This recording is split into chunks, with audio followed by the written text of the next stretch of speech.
Olá, amigos e amigas, Diácono Beto Brascancin, da Arquidiocese de Maringá. E hoje nós estamos começando um estudo muito importante para entendermos bem a Sagrada Escritura. Um estudo sobre Gênesis 1 a 11, os 11 primeiros capítulos da Bíblia que dizem muito para nós, porque revela muito de Deus para nós. O livro do Gênesis como um todo, ele vai nos mostrar que Deus é Criador. Ele é o Pai que cria, que tem toda a obra da criação na sua mão. E isso para nós é muito importante. Acreditando que Deus é Criador, compreendendo que Deus é Criador, nós vamos depois para o livro do Êxodo e vamos perceber que Ele é libertador. E devagar nós vamos formando, esse conhecimento sobre características importantes de Deus. Porque se não tivermos essas compreensões, às vezes a gente fica meio assim, andando no conhecimento de Deus como de muletas. Não com aquela rapidez que nós precisamos, com aquele jeitão que nós precisamos. Então, amigos e amigas, vamos começar o nosso estudo de Gênesis 1 a 11. Serão 43 vídeos, 2 por semana. Curtos, eu costumava fazer uns vídeos maiores, agora mais curtos, para que a gente possa entender melhor Gênesis e estudá-lo de maneira mais completa. Sigamos juntos! Se você ainda não é inscrito em nosso canal, se inscreva, compartilhe com seus amigos e familiares e participe conosco desta obra de evangelização. Então é isso daí, pessoal. Nós vamos estudar Gênesis 1 a 11. O amor de Deus criou a vida. E isso é importante perceber, porque o amor de Deus realmente é criador.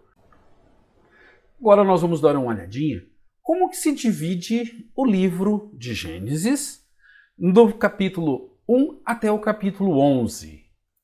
Primeiramente nós vamos ver no capítulo 1 e 2 os dois relatos da criação. O primeiro relato do capítulo 1 até o 2:4a e o segundo relato do 2:4b até o 25. Quando a Bíblia foi dividida em versículo, fizeram uma troquinha aí, ninguém vai mudar isso e vamos continuar desse jeito. No capítulo 3, Adão e Eva. No capítulo 4 e 5, Caim e Abel. No capítulo 6, 7, 8, 9 e 10, Dilúvio. E no capítulo 11, Torre de Babel. Então essa é a divisão que nós vamos estudar. Antes disso, nós vamos fazer uma introdução. Nessa introdução nós vamos olhar elementos importantes para entendermos o livro de Gênesis. Não é chegar lá, pegar a Bíblia e começar a folhear. Gente, às vezes você tem que entender. Você compra um aparelho de celular, você não vai lá no manual para olhar algumas coisas? Você compra um objeto para sua casa, um eletrônico. O que você faz? Você vai na internet, pega um tutorial, você vai no manual, olha para ver certinho, não é? Para estudarmos a Bíblia também. Não é simplesmente chegar, pegar, abrir e já entender, não. Às vezes você precisa estudar algumas coisas antes para melhor entender. Nos 3 primeiros vídeos nós vamos fazer exatamente isso. Essa introdução ao livro de Gênesis capítulo 1 a 11. Então vamos lá. Nós vamos olhar a introdução, depois a criação, primeiro e segundo relato, depois Adão e Eva, Caim e Abel, Dilúvio e Torre de Babel. Vamos agora olhar a introdução. Primeiramente, por que escreveram? E por que está no início da Bíblia? A primeira pergunta nós vamos responder olhando todo esse contexto que nós vamos fazer na introdução. E a segunda, durante esse contexto e durante o livro, ela vai ficar muito clara. Por que o povo colocou lá no início da Bíblia? Então, tenhamos calma. Algumas coisas demoram um pouquinho, né? É como um bom churrasco. Você já não chega e está tudo pronto, a não ser que você vá numa churrascaria ou na casa dos outros. Mas na tua casa você tem que ter paciência. Tenhamos esta paciência, que Deus nos dê essa paciência para caminharmos juntos. Vamos olhar um pouquinho do contexto. Para entender bem os escritos de Gênesis 1 a 11, nós temos que conhecer o ambiente em que viviam seus redatores. Não vamos fazer um estudo completo da sociedade babilônica, da sua situação política do reino de Judá na época do exílio, mas um comentário de como foi o exílio e de como que a religião babilônica serviu para aumentar, sabe, aquela opressão que o povo estava sentindo. Vejamos sua situação política e econômica, pois no ano 605 a.C., o exército de Nabucodonosor derrotou o Egito e conquistou a Síria e a Palestina. Se você quiser dar uma olhadinha lá em Jeremias capítulo 46, você vai ver isso. Passando a exigir pesados impostos de Judá. Gente, os caras faziam guerra e cobrava de quem eles invadiam o custo da guerra. Não era, sabe, eu estou gastando. Não, depois recuperava.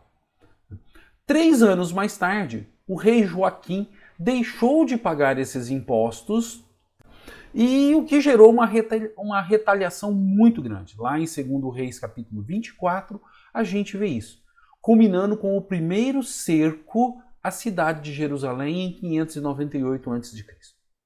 O exército babilônico cercou a cidade durante 1 ano e depois a invadiu, exilando o rei, a nobreza, altos funcionários, militares, grandes proprietários de terra, artesãos e mãos de obra especializada. Não contente, Nabucodonosor invadiu o templo e levou os tesouros, sacerdotes e profetas. Essa foi a primeira deportação e ocorreu em 598 a.C. Pois nós vamos ter a segunda, que é a mais famosa. Na Babilônia, os deportados moravam em colônias, conforme o texto que nós vamos ver agora. Texto de Jeremias, capítulo 29, versículos 1 e 2. Texto da carta que o profeta Jeremias enviou de Jerusalém para os exilados na Babilônia, escreveu para os anciãos, sacerdotes, profeta e o povo, levados por Nabucodonosor para o exílio. Ele enviou a carta depois que saíram de Jerusalém o rei Jeconias com a rainha mãe, o pessoal do palácio, os chefes de Judá e de Jerusalém, os ferreiros e os serralheiros. Então aqui a gente consegue perceber como que foi isso daí. Quer dizer, levaram embora para servir de mão de obra escrava. Né? Eles tinham certa liberdade, podiam manter alguns costumes religiosos, mas tudo muito limitado. Como eram mão de obra especializada, alguns chegaram a ocupar cargos na administração da Babilônia. Mas isso foi raro. Em Judá, a mando de Nabucodonosor, Sedecias foi nomeado rei em lugar de Joaquim, ou seja, aqui na terra do povo de Deus, né, trocaram de rei a mando do rei da Babilônia. Esse deveria governar o povo segundo as ordens de Nabucodonosor. Mas isto gerou insatisfação e após 10 anos, Sedecias não pagou os impostos à Babilônia e se uniu ao Egito, olha com quem? Logo com o Egito, para lutar contra os babilônios. Seu plano fracassou e, para não piorar, enviou diplomatas a Nabucodonosor para renovar sua submissão. Isso você pode ver lá no capítulo 29 de Jeremias. Não demorou muito para Sedecias, mesmo contra os conselhos do profeta Jeremias, partir para uma segunda tentativa contra os babilônios. Novamente foi mal sucedido. Está lá em Ezequiel, profeta Ezequiel, capítulo 17, versículo 15. No ano de 587, Nabucodonosor, cansado da rebeldia de Sedecias, cercou Jerusalém e impediu a entrada de pessoas e mantimentos, conforme esse texto que nós vamos ver agora. Texto de 2 Reis 25, de 1 a 4. No 9º ano de seu reinado, no dia 10 do 10º mês, Nabucodonosor, rei da Babilônia, com todo o seu exército, atacou Jerusalém. Acampou diante da cidade e construiu ao redor dela torres de assalto.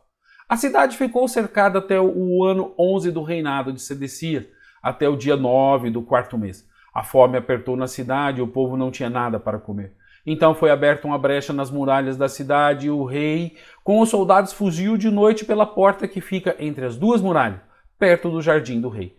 Tomaram o caminho de Arabá, enquanto os caldeus ainda cercavam a cidade. Você já imaginou o grandão, Babilônia, lutando e o povo de Deus lutando contra eles? Eles se uniram ao Egito, mas o Egito nessa época, gente, também já estava capenga. Não estava lá, não era o Egito lá do tempo de Moisés. Era um Egito bem mais fraco. E o povo de Deus, Judá, era um reino desse tamanhinho, pequenininho de tudo, que não tinha muito recurso e foram lutar contra a grande potência. O que deu? Deu no primeiro e no segundo cerco e no exílio completo da Babilônia. O cerco ele durou quase 2 anos e ao final o templo foi saqueado e incendiado.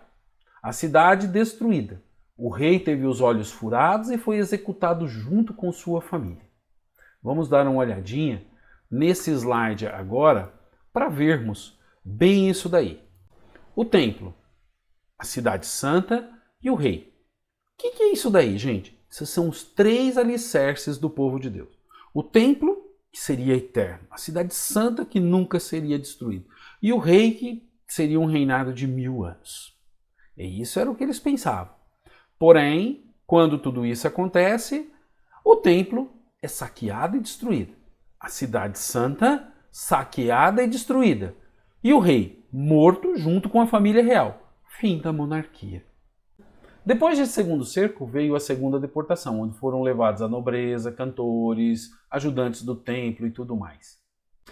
Na Babilônia, os judeus foram submetidos a trabalhos forçados em obras públicas, lavouras e reconstrução das cidades destruídas.